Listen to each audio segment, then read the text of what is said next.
With the WINN FM News, I am Kevin Brown. And I am Yolana Weeks. Our top stories. Simulation exercises to get underway in preparation for the 2025 hurricane season. The Republic of China Taiwan remains committed to helping the people of St. Kitts Nevis with substantial donations of medical supplies. Prime Minister Gonzalez opposes the CBI. Drew acknowledges uncertainties and highlights the government's plan to preserve SKN's CBI program. Prime Minister of St. Kitts and Nevis accuses MSR Media of attempted extortion over documentary threat. St. Lucian High Court judge charged with assault in Grenada. Some regional countries get new markets in China. Internationally, more than 100 people killed in Gaza in the past 24 hours. Now, the details. Residents of St. Kitts and Nevis should expect at least one of several simulation exercises ahead of the official start to the 2025 transatlantic hurricane season. The simulation exercises will be preceded on May 14 by a table exercise with officials of the National Emergency Management Agency, NEMA. In 2024, a pop-up simulation exercise sent the public into a frenzy, especially as talks circulated that the Joseph N. France General Hospital was out of power. At his May 13 roundtable discussion with the press, the Prime Minister said such exercises are important to test the country's disaster response mechanisms, and as a result, only a very few people will know when they will occur. Remember last year when we were doing the simulation? A whole heap of things, no electricity in JNF and all. Well, we're going to see it again this year, and we're not going to announce it. The reason why we don't announce the simulation, we want it to be real. So if a storm hits and the current goes out of JNF, what is the action? If you can't pass on this road, how do you react to it? And we're going to do it again this year. So I hope, and I think the press was informed before, I'm not sure. But hopefully we can inform the press so that the press keeps it a secret. But we don't want people to know, not even some of the workers in the hospital we want to know. So we want a realistic approach. So we're starting with the desk, and we intend to have a number of exercises before the hurricane season starts so that we can be well prepared as a country. Drew explained that at last year's simulation exercise at the hospital, nobody's life was in danger and nobody was in the intensive care unit nor on life-saving machines. Simulation exercises are in keeping with the agenda of the Caribbean Disaster Emergency Management Agency, CDEMA, to ensure that member states are prepared to respond to any natural disaster and also to enhance the interoperability among partner institutions and emergency personnel. Some forecasting models have hinted at the possibility of storm development before the official start of the 2025 hurricane season. Daily tropical outlooks from the National Hurricane Center will resume on May 15. Meanwhile, Prime Minister Drew reported that while in Washington, meeting with the United States Secretary of State Marco Rubio, it was revealed that key emergency support programs will be activated to bolster disaster preparedness and response across the Caribbean.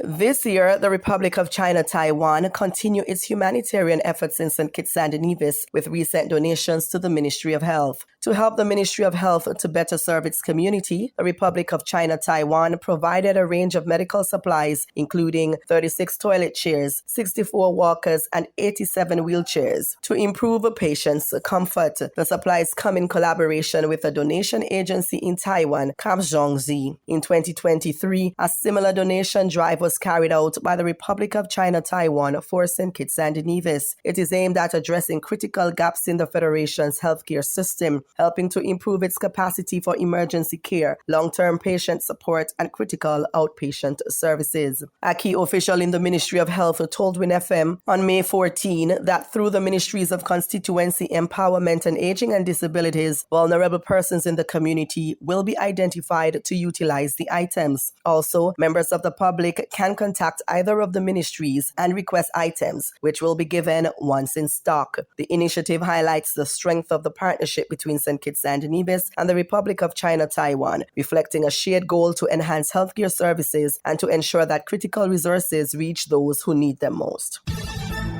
The Prime Minister of St. Vincent and the Grenadines, Dr. Ralph Gonsalves, has consistently opposed the citizenship by investment CBI concept. However, despite his highly publicized rejection of the program, his colleague and the Prime Minister of St. Kitts and Nevis, Dr. Terence Drew, has emphasized its importance to the Federation. At the May 13 roundtable discussion with Prime Minister Drew, a reporter questioned whether he would respond to Gonsalves' heavy criticisms of the CBI program. program. Prime Minister Drew acknowledged that the CBI program is insecure, particularly as it relates to any potential exogenous shocks. However, Drew said it has done much good for the Federation and he would do whatever he could to protect it. With respect to Prime Minister Gonsalves, I have not really paid attention to what he has said, but I have said from our perspective with the CBI is that from our perspective, the CBI is a very insecure type of industry, because it can be hit by so many different things. It has been good to us in the overall, in the sense that it has helped us to advance a number of critical things here in St. Kitts and Nevis. So CBI has its place, it has its role, and I will do everything to preserve it. The CBI regime, though a very lucrative market, is not deemed a very favorable program for the Vincentian Prime Minister, who has been holding the office as head of government business since 2001. St. Vincent and the Grenadines is the only independent territory in the Organization of the Eastern Caribbean States, OECS, without a CBI program. The program was rescinded when the Unity Labour Party, led by Gonsalves, took office in 2001. In Gonsalves' view, the selling of the passports is wrong in principle. He added that CBI is reckless and unsustainable, could result in visa-free restrictions for the countries with the CBI programs, and may also pose an existential threat to Caribbean democracies. However, St. Vincent and the Grenadines' opposition party, New Democratic Party, should it win the upcoming general elections constitutionally due in 2026, gave notice that it will reinstate the CBI program. Understanding the uncertainties with the CBI market, Dr. Drew reminded citizens of St. Kitts and Nevis of his government's agenda to diversify the economy and shift to full dependency away from CBI revenues. While I'm doing everything to preserve it, I have to also be mindful of something my grandmother told me. God bless her soul. Don't put all your eggs in one basket. So we have to diversify the economy and become more, of course, sustainable, more resilient. So I have not paid attention to what he has said, but expect to say that St. Kitts and Nevis' position is that we'll do everything to preserve the CBI because the CBI has its place in our national development. However, we will continue to diversify our economy to be more resilient, because we saw we got a hit with the CBI, and we saw what I reported in the budget, that it affected us. And it is getting better since we change all the laws and make it much stronger, but it is still a very risky type of sector. But so that is why we want to go into energy, expand agriculture, improve tourism, improve our infrastructure to attract industries and so forth, employ technology to be more efficient with what we do so that we don't have wastage. And that is why we are investing in large-scale agriculture, such as the large 110-acre land that we're going to develop in Cayon, which will also grow peppers for the Tabasco program. The fishing, as you know, we have expanded that, the greenhouses that we are expanding and so forth. Tourism, more flights, and we are seeking to get more, of course, ships and so in, expanding that sector. So agriculture, energy, geothermal, renewable energy, infrastructure, water, electricity, internet, all these things that we are doing. And we'll come next year, we are shifting to an e-government.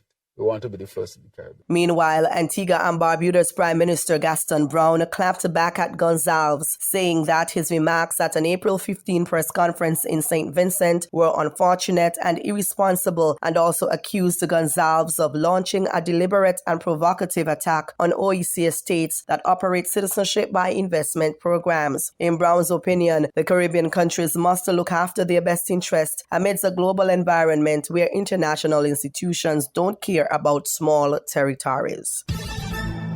Prime Minister the Honourable Dr. Terence Drew has publicly accused MSR Media of attempting to extort millions from the government of St. Kitts and Nevis in exchange for withholding the release of a documentary that reportedly casts the country and its citizenship by investment program in a negative light. During the May 13th broadcast of the Roundtable, Prime Minister Drew made the startling allegation, claiming that individuals associated with MSR Media demanded between US $40 million and $100 million to prevent the film's release. Before delving into some details concerning the alleged extortion, Prime Minister Drew reiterated that his administration inherited several CBI-related challenges, including matters involving Russian applicants, the MSR Media Agreement, and Galaxy. all of which predated his term in office. There is a move to put out a nasty video about our CBI.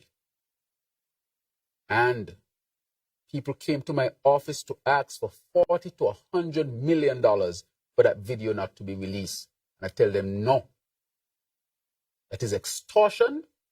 That is blackmail. Nobody has the right to walk into the Prime Minister's office to blackmail or extort because you want to bring out a nasty, malicious video to attack our country.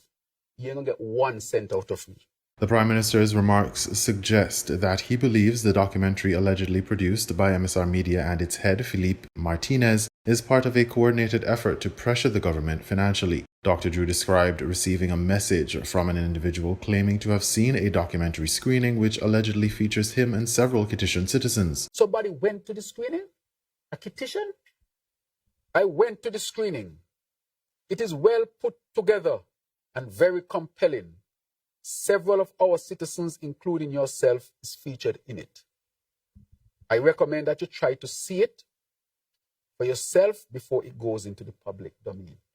They're inviting me to go see the screening that MSR has put out with Mr. Martinez. That is why I told you this is a ring. How did this Kittitian get to see the screening of a nasty MSR video against St. Kitts and Nevis and against our CBI program? How? I'm going to deal with this seriously. I am not taking this lightly. I recommend that you try to see it for yourself before it goes into the public domain. How I going to see it? This is their way of inviting me. It is very damaging. As you are aware, I am only a phone call away. Time is running out on the... Time is running out. They're a phone call away. I must call them. Trying to get $40 to $100 million out of me. The ball is in your court. Be safe. I mean, come on. See it here Friday. Send this to me at 5:23 p.m. Yes, I just read it. Yes, he asking about the name. It's about this. I have it right here. It is very... Hear them. It is very damaging, as you are aware. I am only a phone call away. Time is running out on the release. The ball is in your court. He read from the message. The Prime Minister expressed outrage over the demand, calling the act extortion of a state and indicating that legal actions are being pursued. And I've asked the AG. We have secured a law firm of high international reputation. And I'm going to deal with this seriously. This nasty video that MSR want to release on St. Kitts and Nevis by someone who I have already said is a felon and bad actor of bad character will not be able to extort this country, nor his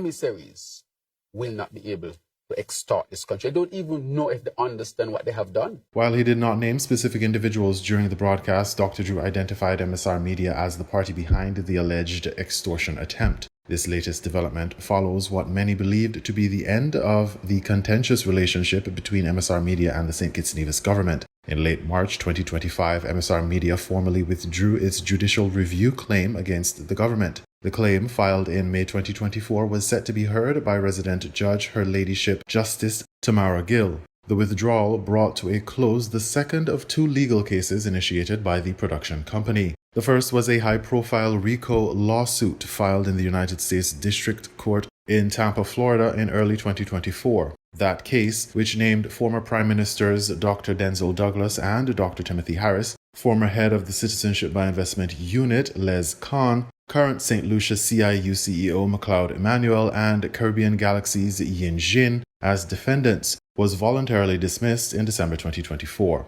MSR Media cited the legal immunity of several defendants and the anticipated cost and complexity of challenging those immunities as key reasons for abandoning the U.S. suit. Despite the conclusion of both cases, the Prime Minister's latest comments signal that tensions remain high, especially in light of the alleged extortion attempt. MSR Media has not publicly responded to the Prime Minister's accusations or offered clarification regarding the alleged documentary or any related communications. As the government prepares for possible legal action, Dr. Drew vowed to resolve the matter. This is something that I will fight and fight to the end, because the president must not be set in St. Kitts and Nevis that people can walk into the Prime Minister's office. And the thing is, they didn't just walk in, they asked.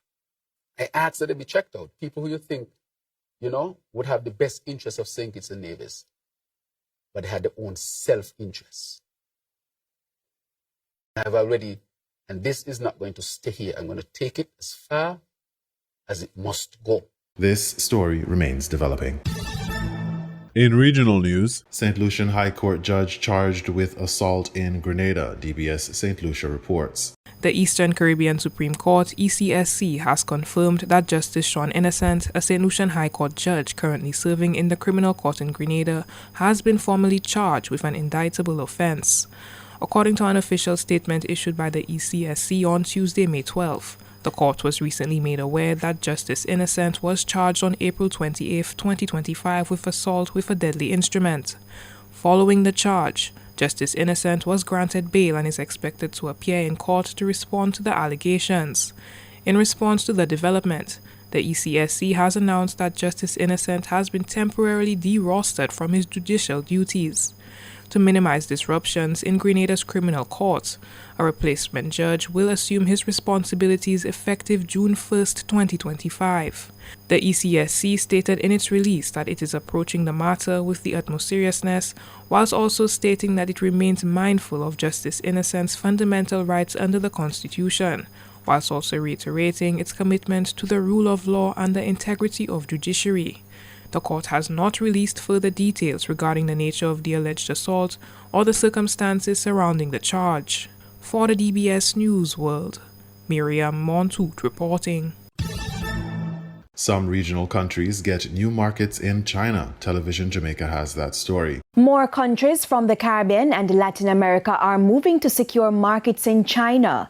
The update was given by China's Foreign Affairs Ministry. Our reporter Dwayne Anderson is in China and filed this report. A quarter of the world's economic output comes from China and the countries of Latin America and the Caribbean. It represents a formidable bloc of nations in the global trade. And China says it is critical that these countries continue to find ways to work together. The China-LAC cross-Pacific supersized market that covers a population of 2 billion gives the two sides the greatest confidence to stand against any coercion and suppression, and will provide endless momentum for development and revitalization of the two sides.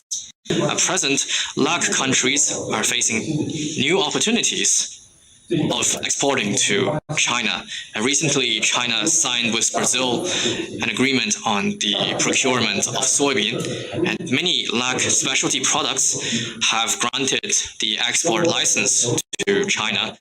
The push for stronger ties coincides with the ongoing trade war between the USA and China. China's government is also adamant they have no hidden agenda in partnering with countries like Jamaica. We produce real benefits for the people, and we have won the recognition and respect of all parties. China has all along upheld openness and inclusiveness. We have no hidden agenda and seeks no selfish gains. As you can see, the accusation of certain countries are out of ulterior motives. The Chinese government official addressed me and other journalists from the Caribbean and Latin America in Beijing on Sunday. During the briefing, fingers were pointed at the USA for trying to destabilize the global economy for selfish reasons. There's a sentence that has been very familiar with local people, and it has demonstrated their shared anticipation that to see the American Puma and Chinese Dragon become closer. Friends from the media. The world is entering a new period of turbulence and changes. Only with solidarity and cooperation can we overcome the difficulties. So the Chinese government has made its position very clear. Now it is over to the United States. Reporting from the Ministry of Foreign Affairs here in Beijing, China, I'm Dwayne Anderson for TVJ News.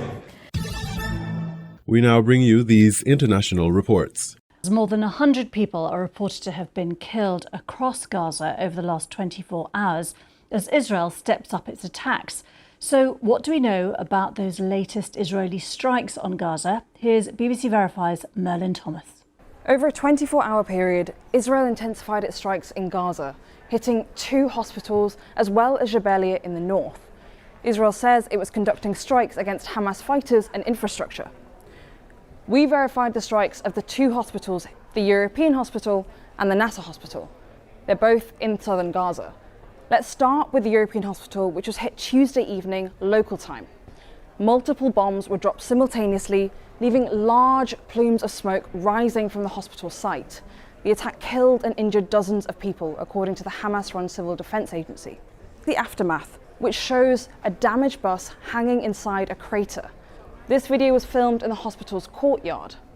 In total, we've counted and verified 7 craters around the hospital building, which we've mapped out. Munitions expert Trevor Ball told BBC Verify that so-called bunker buster bombs were likely used in this strike. These are a type of weapon designed to penetrate underground targets like a tunnel system. Israel has previously used them to kill senior Hezbollah figures, including former leader Hassan Nasrallah in Beirut last year. Now, Israeli media reported that the target of the European hospital strike was senior Hamas figure Mohammed Sinwar, the younger brother of the former Hamas leader in Gaza, Yahya Sinwar, who was killed by the IDF in October. But the IDF haven't yet commented. Now, Israel says it targeted an underground terrorist infrastructure at the hospital site, but they didn't provide any evidence of this. They did release video, which they claimed was of the European hospital, but that's incorrect. It's actually a school a few hundred meters away, and we've reached out to the Israeli army for comment about this, but we've not yet heard back.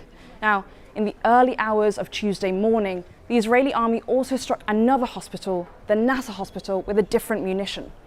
We verified footage of smoke billowing from the 4th floor window of the hospital after the strike. Images shared online also show substantial damage inside the hospital building. Hassan Asleh, a journalist who has reported extensively from Gaza for many years, was at the hospital receiving treatment at the time of the attack. Verified video of the aftermath confirmed he was killed at the scene. Now, Israel has accused Asleh of direct involvement in the 7th of October attacks. He reported on the assault and shared photos of himself at the scene. Israel strikes have killed around 100 people over a 24-hour period in these 2 hospital strikes, as well as in Jabalia. This comes at a moment when the UN's head of humanitarian affairs has called on world leaders to prevent, in his words, genocide. Merlin Thomas there from BBC Verify. Benjamin Netanyahu is coming under growing scrutiny from world leaders. The United Nations Humanitarian Affairs Chief urged action to, in his words, prevent genocide in Gaza. The Israeli Prime Minister accused the French President of siding with a terrorist organisation after Emmanuel Macron criticised Israel's block on aid getting into Gaza. Here's the clip in question. I saw all the aid that France and so many other countries were delivering to El Arish, which was blocked by the Israelis.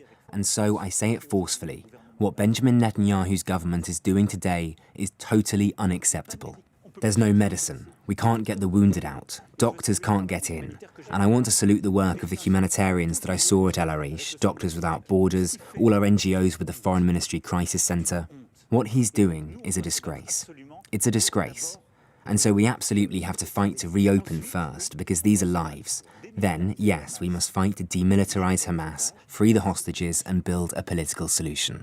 Well, let's speak now to our correspondent in Jerusalem, Wira Davis. And Wira, President Macron there being quite vocal in his criticism of Israel. What's the impact of that and the current scrutiny on Israel?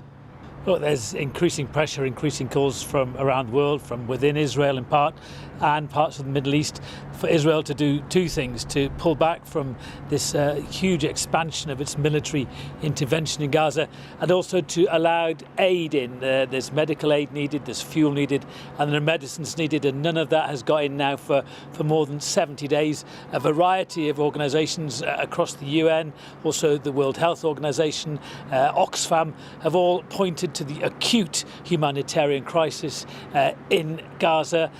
We've seen images coming out of Gaza of people in dire need of food. There isn't quite yet a famine in Gaza, according to a collection of UN bodies, but the situation in the Palestinian enclave is nearing that.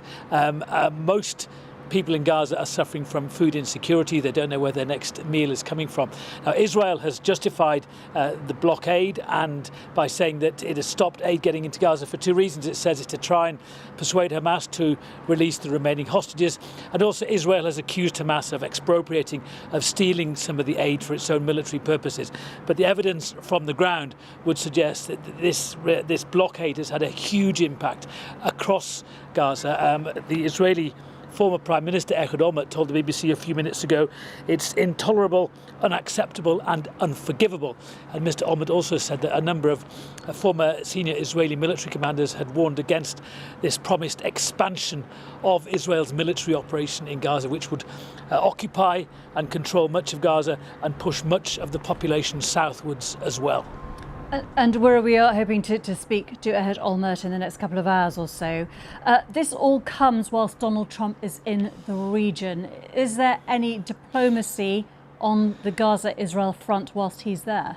Well, there's a small plan on the table called the Witkoff Plan, which would involve Hamas releasing about half of the remaining live hostages in exchange for an undetermined number of days ceasefire and perhaps more aid getting in. But there are problems from both sides with that Witkoff Plan, as it's being called. The perception is that that plan will be on the table for as long as Donald Trump is in the Middle East. If it isn't agreed by the end of the week, the concern is that full-scale military operation by Israel will resume again, and the humanitarian consequences are very, very difficult to think about. But that is the one chink at the minute of hope. Donald Trump alluded to that, I think, as he arrived in Qatar today. Mr. Trump is, of course, apparently quite frustrated with the Israeli position. In many ways, of course, Donald Trump, what he's here to do in the Middle East is to sign deals, big multi-million dollar deals, as we've heard.